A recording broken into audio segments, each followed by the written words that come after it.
スカイライン GTR ですね。 BCNR33 と V スペック純正色のミッドナイトパープル。実はこの車ですね、結構お金かかってます。結構ね、それ言ってると、ね、買えないんですよ。もうないんで車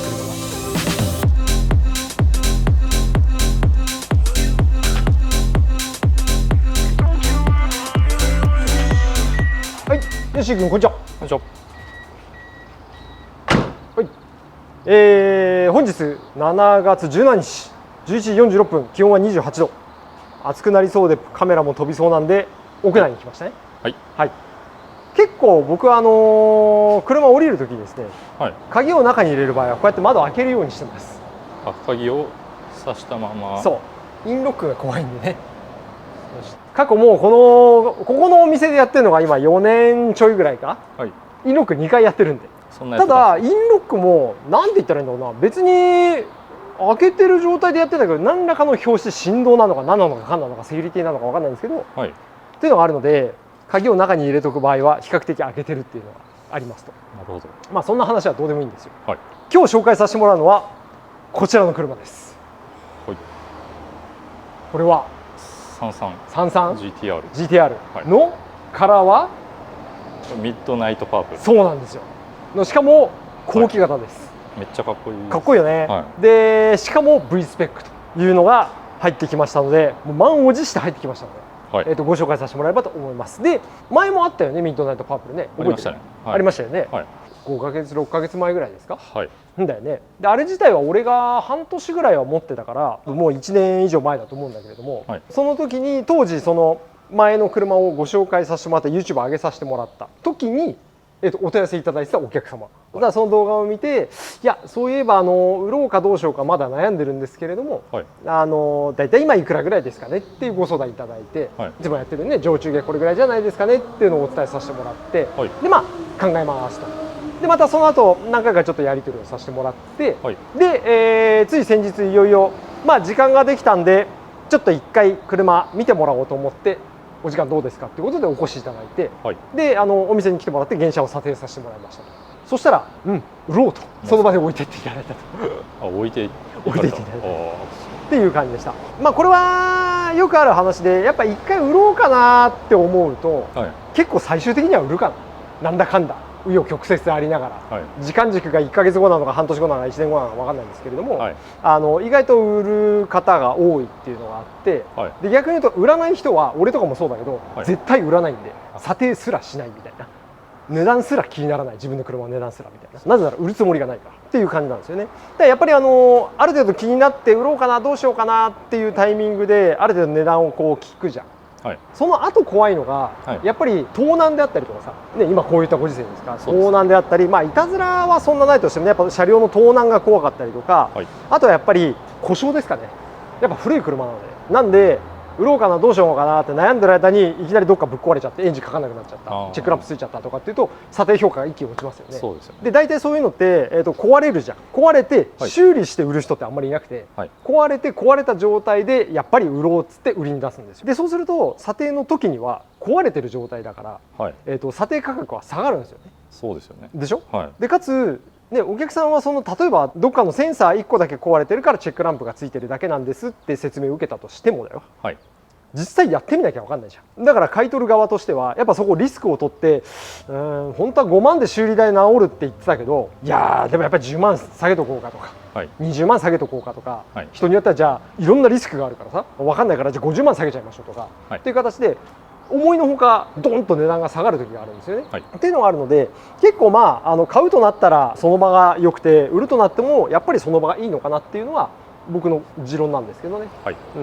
何度も言うように売らないって決めてる人は基本売らないんで、ある程度売るって決めてるんであれば、まあ車がトラブルない状態、コンディションがいい状態で、まあ、壊れない、盗難されない、そういったリスクから回避するためにも結構早めに行動するのは吉だと思います。今日はなくて吉だと思いますね。まあそんなのもあって、まあいらっしゃった時もどうしようかな、でももう売れちゃおうかなっていう話があったんですけれども、まあさっき言ったいろんなリスクもあるよねっていうところで、まあその場で売っていただいて、確か1週間後ぐらい、ヨシにも出ましたもんね。1週間後一緒に取り行こうかみたいな話してたんだけど、はい、まあでも何かあっても嫌だから、今日置いてくみたいな、そんな感じで置いてっていただいて、はい、いう感じでございました。で何度も何度も言うように、僕は GTR 大好きですし、自分も乗ってますので、はい、いつも100系チェイサー、車検マーク2ずっと続いてましたが、続いてました、やっと入ってくれました GTR というところでですね、はい、今日は満を持してちょっとご紹介させてもらえばと思います。 OK ですか？はい、はい、じゃあそんな感じでやっていきましょう。本日よろしくお願いします。お願いします。はい、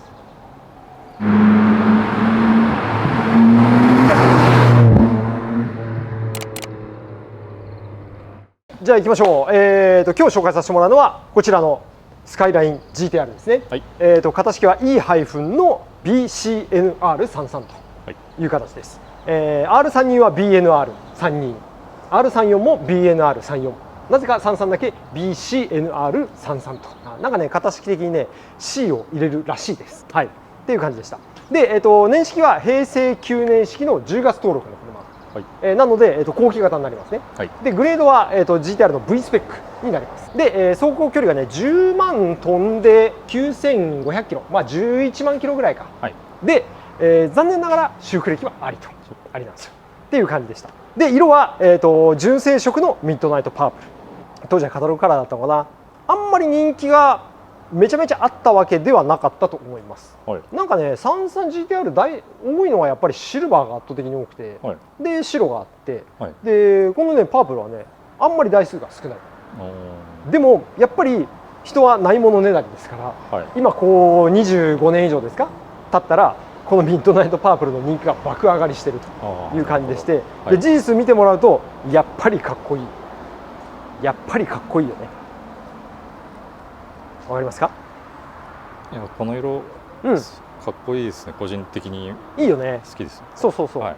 まあ紫って一見派手だけどさ、はい、でもこの紫だったらそんなに派手じゃない。派手ではないですね、全然派手さは感じないと、はい、っていう感じですね。はい、じゃあ、これを今日買い取りでいただいたこちらの車をちょっと紹介させてもらうんですけど、まずはじゃあ外装からいきましょうかね。はい、外装から基本的にね、まあうちで仕入れてるお車、買い取りで入ってくるお車は全体的に綺麗なんですけど、はい、この車も比較的綺麗です。で、気になる傷つとやっぱりここら辺のちょっとしたこれ多分何かにぶつけちゃったんだろうね。で押されて、はい、純正樹脂がちょっとひび割れ、塗装なのかなこれね、樹脂なんだけどね出てますけれども、まあ、これが一番気になるところかなという感じでございます。はい、あえてこれ色塗ってないっていうところがまたいい。これ純正のまま、純正のまま、はい、っていう感じですね。はい、で、ヘッドライトは、まあ、ちょっとだけ曇ってるけどでも、比較的綺麗な方なんじゃないかなと思います。はい、一応既製の日産だからこれは純正のカバーだね。はい、右側も同じくですね。右側も同じくとちょっとこれこういうの入ってるかな。でも綺麗な方だと思います。はい、で横回っていくとサスペンションはねニスモの S チューンってやつですね、はい、のサスペンション、車高調じゃなくて、まあ、ダウンサスみたいなものかな。ショックとバネが、セットになってる一体のやつなんですけどね、はい、っていうのがなっていて、でアルミホイルはみんな大好き T37SL。 かっこいいですね。かっこいいよね。はい、まあど定番っちゃど定番でサイズも 10.5J のプラス15太さね、はい、そうの18インチ、タイヤは2653518、もうこれはもうGTR の3334の鉄板サイズですかね、はい、っていう感じでございます。 OK ですか？はい、で後ろの方回っていただくとあれなんだよね、意外と 10.5J で265定番と言いながら、はい、まあこうやってはめるとね結構引っ張りタイヤになるんだよね少しね。そうですね、ちょっと、うん、はい、人によっては275、人によっては295を履かせる人も295は 11J とかか、はい、っていう感じなんですけどね。であとは、ニスモのマフラー、面白いねこれ、カーボン巻きのマフラー、カーボンでしょこれ。これも当時のやつですね。これニスモですよ、ロゴが入って、うん、エキゾストでいうとそのフロントパイプ触媒ノーマルでリアマフラーだけニスモの、リアマフラーが入っているという感じでございます。で V スペックのステッカーですね、はい、という感じ。まああんまり気になる傷ないでしょ。ないですね。ちょこちょこぐらい、まあこういうところちょこっとあるぐらいですかね。はい、こんな感じなんですよ。あとはフェンダーにエクボがあったかな、ちょこっとあるんですね。まあこれ画像で映るかなという感じ、はい、まあこんなレベルです。綺麗でしょ。綺麗です。そうなんですよ。全然綺麗なんですけど、はい、修復歴ありなし、まあない方がいいんですけど、まあ残念ながらあります。はい、結構ねこれねまあ度合いとしては中度ぐらいまでいってるかな、軽度とはちょっと言い難いかな。もうすでにここずれちゃってるんですよね。このずれがその影響で。そう、はい、わかります。ちょっと確かにこっちだってつらでしょ、こっちつらでしょ、ね、はい、でこっち見てもらって、ここも段差になってるでしょ、こんな感じなんですよ。でこの車の修復歴としては、右フロント側全体じゃないんだよね。フロントね、ちょっとこっちに押されてるのか、こっちに押されてるから、ライトのステートがここ入ってて前出ちゃっててみたいな、なんかそんなイメージで考えてもらえばいいんじゃないかなと思います。ただ前乗っていたお客さんも、この状態で買ってて、もう5、6年、6年、7年ぐらい乗ってたのかな、なんで、特に問題はない、別に車検も問題なくこのまま通してるんで、細かいことを気にすればここのズレ気になるよねっていうのはありますけれども、そんな細かいこと言ってたらって言ったらちょっと語弊あるけど、33買えねえですよ、ないんだもん車が。そう本当にないんだよ。生産台数で言うならば、32GTR が4万7、8000台ぐらいだったかな、4万7000台ぐらいかな、4万7000台売れたの。33GTR 何台ぐらいだと思いますか？20万台。お前ふざけんなよ。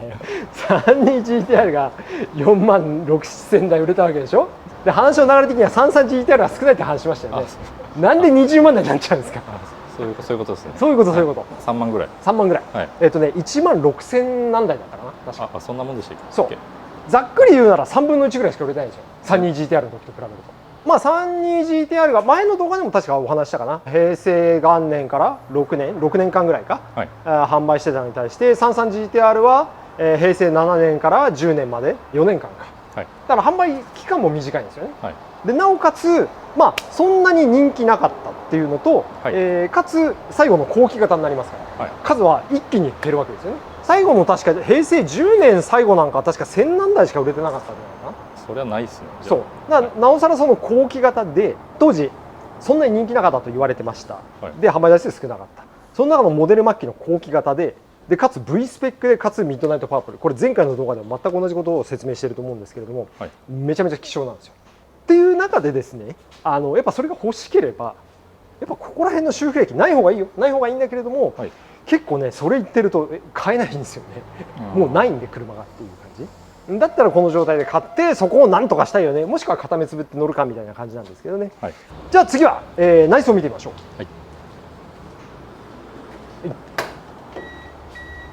内装はこんな感じでございます。ちょっとエンジンかけちゃいますね。かからないんですよ。あれかからないでしょ。バッテリー違うんですよ。ちゃんとセキュリティが入ってるんですね。セキュリティ、そうセキュリティを解除してあげないとエンジンが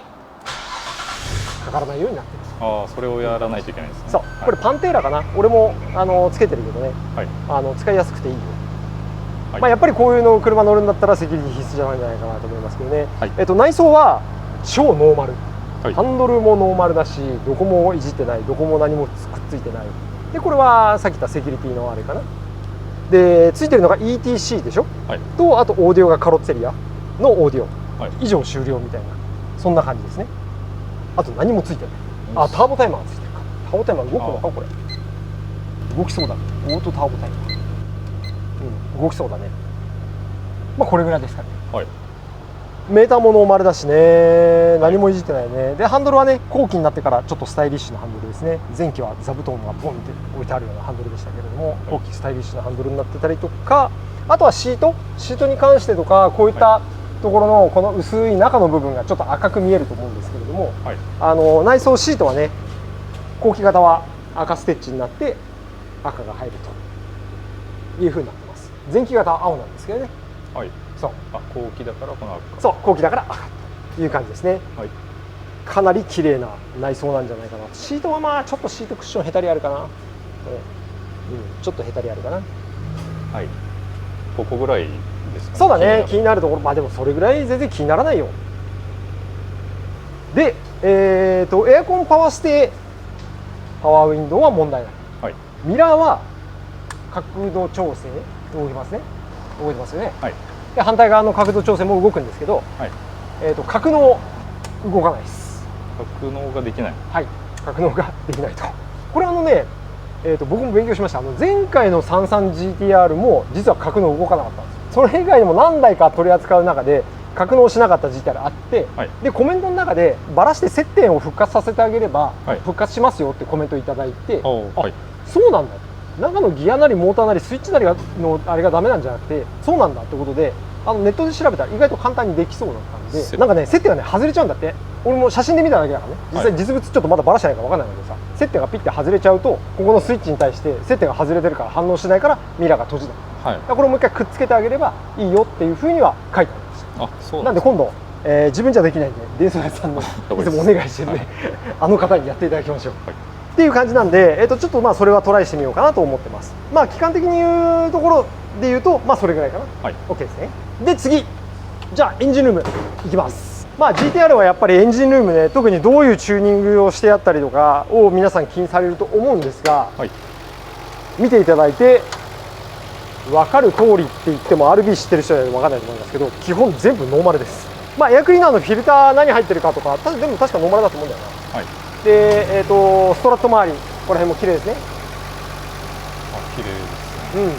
そう、この車はね、ここはとても優秀です。はい、こっち側もそっち側も綺麗ですね。はい、大丈夫ですか？はい、という感じでございます。まあいずれにしてもボンネットとか、あとはコアサポートとか、まあこれは修復歴に伴って交換はされてるんで、はい、修正かけてあって、あと交換してあって、はい、であとはインパネ左のこっちの奥かながちょっと修正してあるような感じかな。で足回りここら辺までは全然入ってなさそうなので、はい、まあ問題ないかなっていう感じですね。はい、であとは、まあ、色剥げがちなこの33のインテークマニホールドも、まあ、そんなに色剥げてないし、はい、もうここら辺なんか逆に綺麗なぐらいだよねっていう感じで、はい、エンジンルーム内も実は結構しっかりメンテナンスされてたという感じでございます。はい、ちょっと一回エンジンかけるね、はい、例えばこっちから見てもらうと分かるんですけど、オルタネーターでしょ。オルタネーター綺麗でしょ、はい、でしょ。ウォーターポンプも綺麗でしょ。ここら辺綺麗でしょ。でこのファンとかもね、はい、ファンもそうだしカップリングもそうだし、くるくるくるくる手でもあるし、こういったブレーキのマスターシリンダーとかも綺麗ですよね。はい、そうなんですよ。そう実はこの車ですね、結構お金かかってます。1個前の動画でちょっとご説明させてもらった、ね、マーク2かマーク2で説明した、はい、整備しっかりやってある車っていいよねって話したよね。はい、まさにその車がもう一回ちょっと同じ説明をさせてもらう形になりますけれども、はい、っていう車なんですよ。で整備の内容に関しては、またちょっと改めて、説明をするんですけれども、とりあえず一旦エンジンルームはこんな感じ。基本はノーマル、サービス少なめ、めっちゃ綺麗で、なんかメンテナンスいっぱいしてあるよね。なんかそんな感じで思ってもらえればと思います。はい、OK ですか？はい、はい、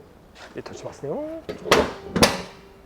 じゃあユーシ君、次はちょっと下回りを見てみましょうか。はい、下回りをちゃんと見たいからちょっと車ずらしますね。お願いします。これね、一回一回ね、これやってからやんないとね、毎度解除しないと毎度解除しないといけないんですよ。はい、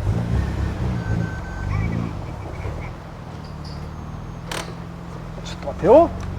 じゃあもう GTR ですからね、大サービスでスロープに軽く乗せちゃいましょうか。見やすいようにね。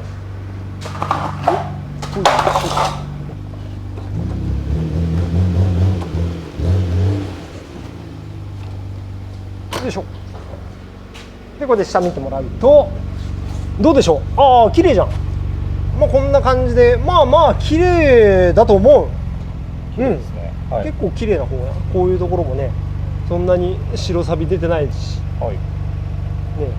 これ V スペックだとフィンがついたデフですからね。はい、ここちょっとこれ穴、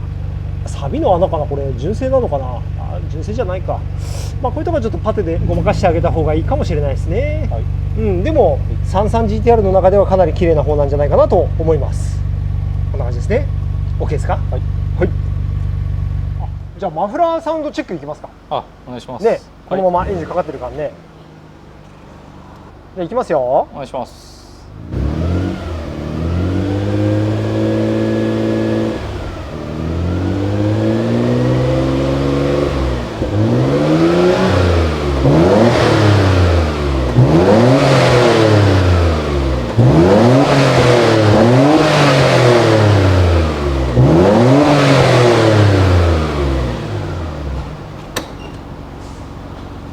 こんな感じですかね。はい、どうマフラーサウンド。やっぱニスモだからそんな激しいうるささではないってことですか？おっしゃる、はい、そうなんですよ。ちょっと物足りないでもこれはこれでいいと思うんですけど、そう RB26 のマフラーサウンドって、はい、まあこの低い音ブンブンっていう低い音と、はい、まあ俺の3人なんかだとさ、ちょっと動画挟んでもらうといいかもしれないけど、ちょっと高めのパンパンみたいな、まあ、アンジェみたいな音とはまたちょっと違うんだけどさ、はい、ちょっと高い音がありますよね、はい、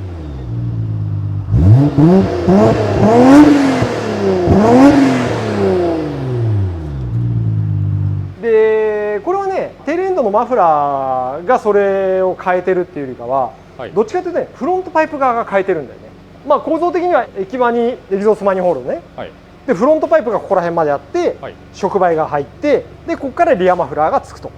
いう感じで、まあ、リアマフラーだけの交換だとどれを改造したとしても、はい、今の低音のまんま音があとは大きくなるかちっちゃくなるかっていう話なんですよ。まあ、はい、基本ねチタンにしたら音がちょっと高くなるとか径を細くすれば高くなるとかっていろいろあるんだけれども、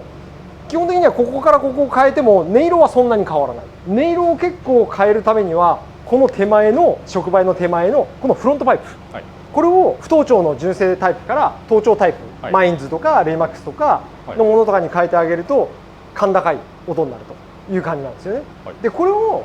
まあ、RB っぽいエンジンっていうとどっちかっていうとこっちのこういうのぶとい音の方が結構一般的ではあるけれども、はい、まあ、最近のチューニングとかだとやっぱみんな頭頂にして結構甲高い音でパーって走っていく方が一般的かなと思いますね。はい、僕もやっぱりそっちの方派なので、はい、結構そっちにしちゃってますけれどもね。だからこの車は逆に言うと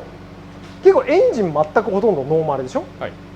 でマフラーニスモの車検対応の昔のマフラーでしょ、はい、でサスペンションに関してもニスモの S チューンっていう定価めっちゃ高いんだけどさ25、6万ぐらいしたのかな。結構します、ね、なんだけれども単純なサスとバネと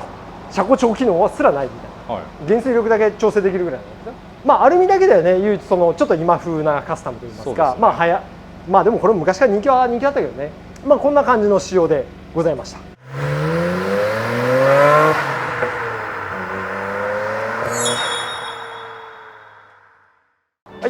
じゃあよし君、はい、改めまして今日紹介させていただいたのはこちらの R33 スカイライン GTR と、はい、年式は平成9年式の、10月登録だから、西暦でいうならば1997年式になりますね。はい、で、走行距離は10万9000何百キロ、まあ、約11万キロ、はい、で、修復歴は残念ながら右前、ありますと、はい、で、色は超希少ミッドナイトパープル後期型、はい、でしかもグレード V スペックという感じです。はい、この車のおすすめのポイントとしては2つあります。はい、まず1つはやっぱりノーマル前としてるところ、やっぱりどうしてもねGTR 乗りの方は皆さんチューニングしたがるんですね。そうですよね大体そのイメージですよ。お金に糸目をつけず、はい、でちゃんとしたプロショップとかは本当に工場何ヶ月待ちとかが当たり前なんで、それぐらいみんなバンバンチューニングすると。これマインズさんともちょっとお話したけれども、もうエンジン乗せ替えが止まりませんって言ってましたね。っていうぐらいみんな本当お金あるよなとか思うんですけどね。っていう感じで結構チューニングをやっぱしがちな車なんで、はい、逆に言うと、まあ、車やっぱり傷んでたりとか、はい、あとはまあ調子悪かったりとか、はい、あとセッティングがちゃんと出てなくて調子が悪い本調子が出てない、逆になんかパワーロスしちゃってる車とか乗りづらい車とか結構あるんですよぶっちゃけ。いじってるのに。そういじってるがゆえに。だから逆に言うとノーマルって一番実は乗りやすい。もうピークパワーはないとしても、はい、下のはね普通に街乗りとかだとスムーズに回るので、はい、まあなんか300馬力ぐらいで普通に十分走れるっていう感じなんで、はい、でそれを結構保ってる車がそもそも少ないっていう、ノーマル車がそもそも少ないっていうので、はい、このノーマル状態で置いてあるこの GTR っていうのは非常に価値が高いんじゃないかなと思ってます。でもう一つは前回の動画でもご説明したように、はい、メンテナンスが僕は重要だと思っていて、はい、で資料も一応用意してますが、はい、ちょっとこれお客さん情報載っちゃってるから見せられないんですけど、はい、お客さんがね平成30年だから6年前ぐらいか、はい、から所有されてて、でそこからねうちの近くでもあるんですけれども、はい、所沢のやっぱ GTR のプロショップ eNEXT さんで、整備をされてきた車なんですよね。はい、で2018年12月6年前から始まってるんですけど、6年前これはベルト類の交換とかかな。いきますよ、リビルトセルモーター、セルモーター交換してるね。セルモーター結構散々壊れるからね、セルモーター交換されてます、まあ、V ベルト、交換されてます。あとは、ガスケットとか細かいホース類とか交換されてます。これで14万6000円かかってます。2020年これはオイル交管とヒューエルホース、ガソリンホースかな、ここら辺周りの交換をしてある感じですね。ヒューエルのカートリッジとかも交換しておりますね。あとはオイル交換とかヒューエルセンサー交換、あとブーストセンサーホース亀裂の修理、これホースもね結構切れるんですよ。俺のもこの間切れてさ、ブーストセンサー反応しなくなっちゃったんだけどね、はい、6万1000、続きましてイグニッションコイル。イグニッションコイルもよく飛びますね。でも1回変えときゃ当分は大丈夫なんですけどね、はい、イグニッションコイル6発交換で、この定価だと純正品かな、純正使ってて、92,600円。結構きますね。はい、続きまして車検ですね。2020年8月の車検、先に費用だけ言うと32万7000円、はい、オイルとあとデフオイルとかも交換してて、水回り交換してて、あとオルタネーターか、ここでオルタネーターをリビルト費に交換してると、はい、バッテリーも交換してるという感じですね。タコメーターも修理してますね。タコメーターこれ新品出たのかな。33GTR ってタコメーターよく壊れるんだよ。タコメーター結構踊るの。タコメーターがタコ踊りするんですよ。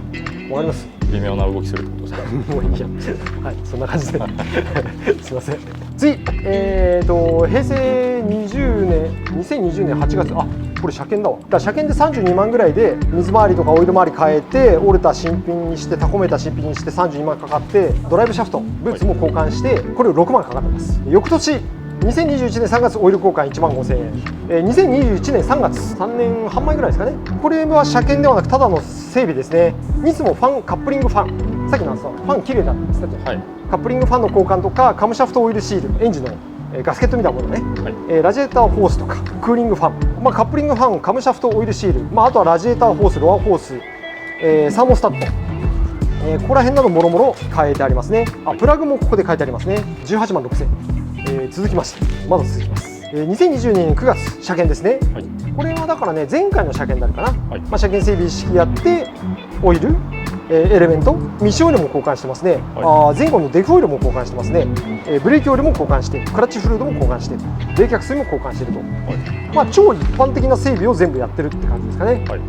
これで19万5000円。でもこれが何もなくて車検取った時の費用ってイメージじゃないかな、はい、でその後ブーツキット、パワーステアリング、ナット、パワーステのブーツ2万3000円、オイル交換、エレメント交換1万8000円、バックランクバルブ交換、こんな感じです。ちょっと文章にするの大変だね。そうですいずれにしてもなんかつどつどエアフロ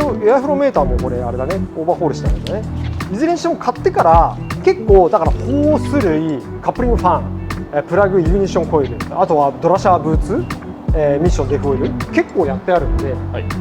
いいよ。気になりそうなとこは割と最近やってある。そうだね、はい、まず一番初めに水回り、オイル回り、ブーツ類、足回りとか点検したいっちゅうと、ここら辺から入っていくみたいなところは、結構全部変えてあると、はい、であとは俺のもね1回3人になったけどさ、オルタネーターダメになって発電しなくてエンジン止まっちゃったりとか、はい、あとはあれだね、セルモーターダメになってエンジンかかなくなったりとか、ちょっと前に33で1台うちもあったけどさ、はい、っていうのがあったりとか、そういういきなり動かなくなるようなところのトラブルも解消してますし、はい、ファンクラッチも変えてあるから、それがちゃんと回ることによってちゃんと冷却されるんですね。それが壊れてロックしたりとかすると、冷却が追いつかなくなるのかっていうのもあるので、だからねいいんですよ、ものは。いいですね。そう、聞いた限りでは。そう、はい、だからね、見方によっては人によってはいやフロント当たって修復歴じゃんみたいな話で以上終了みたいな話になるんですけれども、はい、いやいやそれだけでやるのはもったいなくて、やっぱりこれだけ希少な 33GTR の希少な後期、希少なミッドナイトパープルの V スペックってなって、はい、まだノーマルのコンディションを保たれていると、良きも悪きも調子いいですっていう感じ、いじってないからね、はい、でかつ細かいところを、全部修正してあって細かく整備してあるとっていうところなんで、めっちゃおすすめの1台だと思ってます、はい、OK ですか？はい、はい、ちょっと長くなりましたが、はい、こんなところでしょうかね。そうですね、はい、はい、で、この車は販売しだすんですが、はい、もうすでに何件かまたいつもの通りごめんなさいお問い合わせが来てます。近々売れちゃいそうですね。そうだね、多分これはホームページ上げる頃には売れてるんじゃないかなと思います、はい、残ってたら多分プライス普通に出して貼ってありますけれども、はい、やっぱり仲いいお客さんがやっぱ何人かいらっしゃって先にお声掛けさせてもらってるっていうのもあるので、はい、もしその方で決まっちゃったらごめんなさいなんですけども、はい、GTR ね、チェイサーもそうですけど GTR の買い取りたくさん待ってますので、はい、ぜひ皆さん販売だけじゃなくて買い取りの方もご依頼もいただければと思います。じゃあそんな感じでちょっと最後グデグデになっちゃったのでここで締めたいと思います、はいはい、じゃあ本日ここまでご視聴ありがとうございました。また引き続きよろしくお願いします。